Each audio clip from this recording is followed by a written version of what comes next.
ఇక అమరావతిలో సీఎం చంద్రబాబు నాయుడు మంత్రులతో పాటు ఇతర శాఖల కార్యదర్శులతో కీలక సమావేశం నిర్వహిస్తున్నారు. ఈ సమావేశంలో భాగంగా కలెక్టర్లు, ఎస్పీలు వర్చువల్ గానైతే పాల్గొన్నారు. జీడీపీ, వృద్ధి రేటు, ముఖ్యంగా ఆర్టీజీఎస్, పీపీపీ ప్రాజెక్టుల పురోగతి, Swarnandhra vision 2047, law and order వంటి పలు అంశాలపై అయితే సమీక్ష నిర్వహిస్తున్నారు. పలు అంశాలపై కూడా చర్చిస్తున్నారు. ఇప్పుడు దానికి సంబంధించి లైవ్ చూద్దాం. 4,000 రూపాయలు స్టైఫండ్ ఇస్తే 12,000 పెంచాం. ప్రతి నెల స్వచ్ఛాంధ్ర, స్వర్ణాంధ్ర 3వ శనివారం మనం నిర్వహిస్తున్నాం. 105 లక్షల మెట్రిక్ టన్నులు గార్బేజ్ క్లియర్ చేశాం. అంటే మొత్తం ఎక్కడ చూసినా గుట్టలుగా చెత్త ఉంటే అవన్నీ క్లియర్ చేశాం. కొన్ని దిక్కల్లో అయితే గ్రౌండ్లో కూడా ఉంది గార్బేజ్. ఎక్కడ గుంత దొరికితే అక్కడ వేసేసారు. దానివల్ల మొత్తం ఆ ఏరియా కంటామినేషన్, పొల్యూషన్ అయ్యే పరిస్థితుంది. అవన్నీ కూడా తవ్వి కూడా తీసి డిస్పోజ్ చేసే పరిస్థితికి వస్తున్నాం. నేను ఒకటే చెప్పాను మన వాళ్ళందరికీ, మార్చి లోపల 100% క్లియరెన్స్ కావాలని చెప్పాం. రెండోది, ఎక్కడికక్కడ కాంపోస్ట్ని కన్వర్ట్ చేయడం, ఎనర్జీని కన్వర్ట్ చేయడం, సర్క్యులర్ ఎకానమీ పోవడం, ఇలాంటి కార్యక్రమాలు ముందుకు పోతున్నాం. ఇప్పుడే 1000 కోట్లతో రోడ్లు మరమ్మతులు చేశాం. ఇంకొక 3,000 కోట్ల రూపాయలు ఇస్తున్నాం. పల్లె పండుగ ద్వారా దగ్గర 4,000 కోట్ల రూపాయలు రోడ్ల నిర్మాణానికి ఖర్చు పెట్టే పరిస్థితికి వచ్చాం. ఇలాంటి అనేక విధాలుగా రోడ్ ఇన్ఫ్రాస్ట్రక్చర్ కానీ నరేగాను సద్వినియోగం చేసి అసెట్స్ క్రియేట్ చేసే కార్యక్రమానికి ముందుకు పోతున్నాం. ఇప్పుడు జీరామ్జీ కొత్త ప్రోగ్రాం తీసుకొచ్చారు. దానికి కూడా మనం ప్రిపేర్ కావాల్సిన అవసరం ఉంది. దీనివల్ల రాష్ట్రంలో ఉండే ఇబ్బందులకు అదనంగా కొన్ని ఫైనాన్షియల్ ఇబ్బందులు వస్తాయి. ఈవెన్ దెన్ అవుట్ అధిగమించుకొని దాన్ని వాడుకోవాల్సిన అవసరం ఉంది. 25 కొత్త పాలసీలు తీసుకొచ్చాం. పరిశ్రమలకు రాయితీలన్నీ కూడా ఎస్క్రో ఖాతాలు ఇస్తా ఉన్నాం. 175 ఎంఎస్ఎంఈ పార్కులు పెట్టాం. 1 ఫ్యామిలీ 1 ఆంటర్ప్రెన్యూర్ కాన్సెప్ట్ తీసుకొచ్చాం. సిఐ సబ్మిట్లు పెట్టాం, 2 సార్లు పెట్టాం. ఇంకొక పక్కన ఇన్వెస్ట్మెంట్ని పెద్ద ఎత్తున అట్రాక్ట్ చేశాం. దగ్గర 20 లక్షల కోట్ల రూపాయలు పెట్టుబడులు వచ్చాయి. 23 లక్షల మందికి ఉద్యోగాలు వస్తాయి. దీన్ని కరెక్ట్గా అందరం కానీ పనిచేస్తే ఒక మంచి ఇంపాక్ట్ వస్తుంది. ఇప్పటికే 14 SIPBలు పెట్టి 9 లక్షల కోట్ల రూపాయల పెట్టుబడులు క్లియర్ చేశాం. 8,50,000 మందికి ఉద్యోగాలు వస్తాయి. పంచాయతీరాజ్లో 15వ ఆర్థిక సంఘం నిధులు విడుదల చేపించాం. 95 సెంట్రలీ స్పాన్సర్ స్కీమ్స్ అన్ని రివైవ్ చేశాం. అన్ని డీఫంక్ట్ అయి ఉంటాయి. అదే మరి JJM అది కూడా అస్తవ్యస్తంగా ఉంటే ఈ మధ్య గవర్నమెంట్ ఆఫ్ ఇండియాకి రిప్రజెంట్ చేశాం. కొన్ని ఇప్పుడు చేసే పనులని పూర్తి చేస్తూనే ఇంకా డబ్బులు ఇవ్వాల్సిన అవసరం. తొందరలో క్లియరెన్స్ వస్తే ఒక 24,000, 25,000 కోట్ల రూపాయలు పెట్టుబడులు పెట్టి మళ్ళీ వర్క్ అంతా కూడా కంప్లీట్ చేయాల్సిన అవసరం. దానికి కూడా మన వాటా కూడా మనం ఏ విధంగా చేయాలో చేసే పరిస్థితికి వచ్చాం. ఇంకొక పక్కన దీనివల్ల ప్రతి ఒక్క ఇంటికి కొళ్ళాయి ద్వారా నీళ్లు ఇవ్వాలనే సంకల్పానికి ముందుకు పోతున్నాం. విద్యా వ్యవస్థలో పెను మార్పులు తీసుకొచ్చాం. మెగా పేరెంట్స్ టీచర్స్ మీటింగ్ పెట్టాం. డొక్కా సీతమ్మ మధ్యాహ్న భోజన పథకం, సర్వేపల్లి రాధాకృష్ణ కిడ్స్, అదే మరి పారదర్శకంగా బదిలీలు, ఇవన్నీ కూడా మనం చేస్తూ ముందుకు పోతున్నాం. ఇంకొక పక్కన 2 సంవత్సరాల్లో మీరు చూస్తే గ్రోత్ కూడా రీజనబుల్గా మనది పెరిగింది. కాన్స్టెంట్ ప్రైసెస్లోని మనం వర్కౌట్ చేస్తున్నాం. లాస్ట్ ఇయర్ 8.27 మనం వచ్చాం. ఈసారి 9.88 వచ్చాం. డబుల్ డిజిట్ కూడా రీచ్ కావాల్సిన అవసరం ఉంది. అవన్నీ మనం ఇన్ కోర్స్ ఆఫ్ టైం. GSDPకి పర్ క్యాపిటా ఇన్కమ్, ప్రజలకు ఆదాయం పెరిగితే మెరుగైన జీవన ప్రమాణాలు ఉంటాయి. దానికి కూడా నిర్దిష్టమైన ప్రణాళిక పెట్టుకున్నాం. అవి కూడా మనం డిస్కస్ చేసుకుందాం. గేట్స్ ఫౌండేషన్, అదే మరి టాటా TCS ఇద్దరు కలిసి సంజీవని ప్రాజెక్ట్ తీసుకొస్తున్నాం. డిజిటల్ హెల్త్ కేర్ని ప్రమోట్ చేస్తున్నాం. ఇంకొక పక్క యూనివర్సల్ హెల్త్ పాలసీ తీసుకొస్తున్నాం. ఒక మోడల్ కూడా తయారు చేశాం. అది కానీ మొత్తం చేయగలిగితే ప్రపంచంలోనే ఫస్ట్ టైం సంజీవని ప్రాజెక్ట్ ఒక గేమ్ చేంజర్గా తయారవుతుంది హెల్త్లో. కేంద్ర పథకాలన్నీ పునరుద్ధరణ చేస్తున్నాం. హార్టికల్చర్కి పూర్వోదయ కింద లేకుంటే స్పెషల్ ప్రాజెక్ట్ కింద తీసుకుంటున్నాం. ఈరోజు దేశంలో హైయెస్ట్ హార్టికల్చర్ ప్రొడక్షన్ మనం ఉత్పత్తి చేయగలుగుతున్నాం. కానీ మన ఉద్దేశం ప్రపంచంలోనే హార్టికల్చర్ హబ్గా రాయలసీమ తయారు చేయాలని 9 జిల్లాలను పెట్టుకున్నాం. ఆ 9 జిల్లాల్లో వాటర్ ఇవ్వడమే కాకుండా నెక్స్ట్ లెవెల్ డెవలప్మెంట్ మనం తీసుకొని ముందుకు పోతున్నాం. ఇది కానీ సవ్యంగా చేస్తే దగ్గర మనం ఖర్చు పెట్టేది కానీ ప్రైవేట్ ఇన్వెస్ట్మెంట్ కానీ ఒక్క హార్టికల్చర్లో 1,00,000 కోట్ల రూపాయలు పెట్టుబడులు పెట్టాలనేది ఒక ఆలోచన.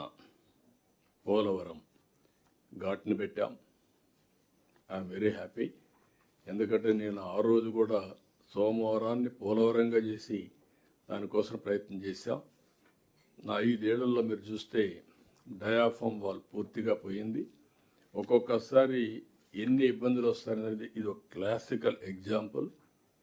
440 కోట్ల రూపాయలతో డయాఫామ్ వాల్ పూర్తి చేస్తే దాన్ని కాపాడలేక మొత్తం డ్యామేజ్ అయితే మళ్ళీ కొత్త డయాఫామ్ వాల్ 1000 కోట్ల రూపాయలు పెట్టి మళ్ళా చేస్తున్నాం. ఈ నెల నెక్స్ట్ మంత్కి అది పూర్తి అవుతుంది. 2027 పుష్కరాల కంటే ముందు పోలవరాన్ని పూర్తి చేసి జాతికి అంకితం చేసే బాధ్యత మనం తీసుకుంటున్నాం. దీనికి సహకరించిన ప్రతి ఒక్కరిని మనస్ఫూర్తిగా అభినందిస్తున్నా, ధన్యవాదాలు తెలియజేస్తున్నా.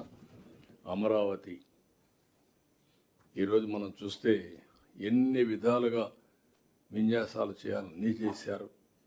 శ్మశానం అన్నారు, ఎడారన్నారు. ఎవరైతే భూమిని ఒక ఆదర్శంగా ఇచ్చిన రైతుల్ని హింస పెట్టారు, ఎగతాళి చేశారు. ఈరోజు దానికి కూడా లైన్లో పెట్టాం. పనులు ముమ్మరంగా అవుతున్నాయి. ఇప్పటికే మీకు క్లారిటీ వచ్చింది. ఇంకా 3 సంవత్సరాల్లో అమరావతి ఒక షేప్కు తీసుకొస్తాం. Most liveable city. ఇటీవల కాలంలో ఇలాంటి సిటీ ఎక్కడా వచ్చే అవకాశం లేదు. మొన్న కూడా నీతి ఆయోగ్ మాట్లాడుతూ, గవర్నమెంట్ ఆఫ్ ఇండియా బడ్జెట్లో కూడా మాట్లాడుతూ అమరావతి లాంటి సిటీస్ అవసరం అని చెప్పి కూడా మాట్లాడే పరిస్థితికి వచ్చారు. కాబట్టి ఇది one of the best city కింద వస్తుంది. అదే మరిగా Visakhapatnam steel plant government of India ఒప్పుకొని 12,000 కోట్ల రూపాయలు ఇవ్వడం. అదే సమయంలో I'm very happy and proud, first time మొన్నే 54 కోట్ల రూపాయలు క్యాష్ ప్రాఫిట్ కూడా వచ్చింది. ఇది విశాఖపట్నం స్టీల్ ప్లాంట్లో. అంటే కంటిన్యూగా మనం పనిచేస్తే ఎలాంటి రిజల్ట్స్ వస్తాయో ఇదొక ఎగ్జాంపుల్. రేపు రాబోయే రోజుల్లో నష్టాల నుంచి లాభాలు, సస్టైనబిలిటీ కాదు ప్రాఫిటబిలిటీ వరకు తీసుకుపోయే పరిస్థితి వస్తుంది. ఇలాంటివన్నీ మనం ఒక్కసారి రివ్యూ చేసుకోవడానికి చేసిన పనులకు మిమ్మల్ని అందరినీ అభినందిస్తున్నా. ఒకరు పనిచేసేది కాదు, it is a team work.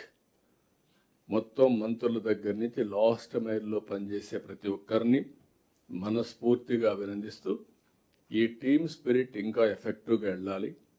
ఎక్కడికక్కడ అవసరమైతే కెపాసిటీ బిల్డింగ్ చేసుకోవాల్సిన అవసరం ఉంది. టెక్నాలజీని ఇంటిగ్రేట్ చేసుకోవాలి. నేను అందుకే చాలా సందర్భాల్లో చెప్పాను, మీరు రాత్రింబగుళ్ళలో పనిచేయడం కాదు, పని చేసేంత సమయం మనసు పెట్టి చేయండి, ఆటోమేటిక్ రిజల్ట్స్ వస్తాయని. కాబట్టి బెస్ట్ నాలెడ్జ్ ప్రపంచంలో ఎక్కడా తీసుకొస్తాం, బెస్ట్ ప్రాక్టీసెస్ తీసుకొస్తాం, టెక్నాలజీ ఉపయోగిస్తాం. దీన్ని సమాజంలో మంచి జరిగే విధంగా, నిరంతరం ఎంపవర్ చేసే విధంగా, మెరుగైన జీవన ప్రమాణాలు ఇచ్చే విధంగా మనం ముందుకు పోవాల్సిన అవసరం ఉంది. ఈ మీటింగ్లోనే నేను ఇంత ముందు చెప్పాను, is of doing business. Now మన గేర్ చేంజ్ చేసి స్పీడ్ ఆఫ్ డూయింగ్ బిజినెస్. రెండోది గవర్నెన్స్లో కూడా స్పీడ్ ఆఫ్ డెలివరింగ్ గవర్నెన్స్. ఏదో వాడు చనిపోయిన తర్వాత వాడికి పట్టా ఇవ్వడం, లేకుంటే సఫర్ అయి మొత్తం నాశనం అయిపోయిన తర్వాత వాళ్ళని ఆదుకోవడం కాదు. రియల్ టైంలో ఇవన్నీ జరగాల్సిన అవసరం ఉంది. అందుకే ఈ సభలో కూడా, ఈ సమావేశంలోని అసెంబ్లీలోనే ఏవైతే అవుట్డేటెడ్ చట్టాలు అయితే ఏవైతే ఉన్నాయో, అన్నెసరీ చట్టాలు చాలా ఉన్నాయి. I'm requesting all officers here, all ministers, keep it in mind. Government of India కూడా ఒక కమిటీ వేసి ఎక్కడికక్కడ రిఫార్మ్స్ తీసుకొస్తున్నారు. అన్నెసరీ అన్నీ తీసేస్తున్నారు. వాళ్ళు కూడా speed is of doing business కింద ముందుకు పోతున్నారు. మనం కూడా దాన్ని ఆలోచించుకొని మనం ఒక మోడల్గా ఉండాలి. ఏవైతే అనవసరం ఉన్నాయో మేము మీ దృష్టి తీసుకొస్తాం. అన్ని చట్టాలని ఒకసారి రివ్యూ చేసుకుంటాం, నిబంధనలు రివ్యూ చేసుకుంటాం. ఎక్కడెక్కడ అనవసరంగా ఉన్నాయో అవన్నీ క్లియర్ చేసి ఈజ్ ఆఫ్ డూయింగ్ బిజినెస్ నుంచి స్పీడ్ ఆఫ్ డూయింగ్ బిజినెస్ వరకు ఏం చేయాలో చేద్దామని చెప్పి తెలియజేసుకుంటూ ప్రతి ఒక్కరూ టెక్నాలజీని అడాప్ట్ చేసుకోవాలి. అదే సమయంలో గవర్నమెంట్ ఆఫ్ ఇండియా కూడా ఇప్పుడు కొత్తగా కొన్ని నిబంధనలు తీసుకొస్తున్నారు. ఏది సావరిన్ ఏఐ ఇవన్నీ కూడా వస్తున్నాయి.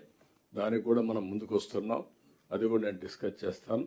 ఫైనల్గా ప్రతి ఒక్కరు కూడా మీరు ఆలోచించాల్సింది మేము ఇట్లనే చేస్తామని కాకుండా ఏం చేస్తే ఫలితాలు వస్తాయి, ఏం చేస్తే మనకు సమాజానికి హితంగా ఉంటుందో ఇవన్నీ మీరు ఆలోచించాల్సిందిగా మరొక్కసారి మిమ్మల్ని అందరినీ కోరుకుంటూ ఈ మీటింగ్లు కూడా ఎందుకంటే ఇంత క్లియర్గా నిన్నే 8వ తారీఖు జిఎస్టిపి రిపోర్ట్ వచ్చింది. ఆ రిపోర్ట్ వస్తానే యాజ్ యూజువల్ మనం ఈ మీటింగ్లో పెట్టుకున్నాం. ఇందులో మీ అందరి క్లారిటీ ఉంటుంది. ఎవరెవరు ఎట్ట పనిచేశారు, ఎక్కడ పనిచేయలేకపోయారు, వర్టికల్గా కానీ డిస్ట్రిక్ట్ కానీ లాస్ట్ మైల్లో ఉండే ఫంక్షనరీస్కి కానీ అందరికి ఒక క్లారిటీ ఉంటుంది. దీన్ని వ్యూలో పెట్టుకొని ఎట్లా ఇంప్రూవ్ చేయాలనో నెక్స్ట్ ఇయర్కి ఇప్పటి నుంచి మనం ప్లాన్ చేసుకోవాల్సిన అవసరం ఉంది. దయచేసి అందరూ ఫోకస్ చేయాల్సిందిగా మరొకసారి కోరుకుంటూ అందరికీ నమస్కారాలు. థ్యాంక్ యూ అనడం. Sir, thank you very much, sir. Now we will go for first presentation on National Academic Survey by Piyush Kumar. Other secretaries Ahmad Babu, Ronald Rose, Vinay Chand.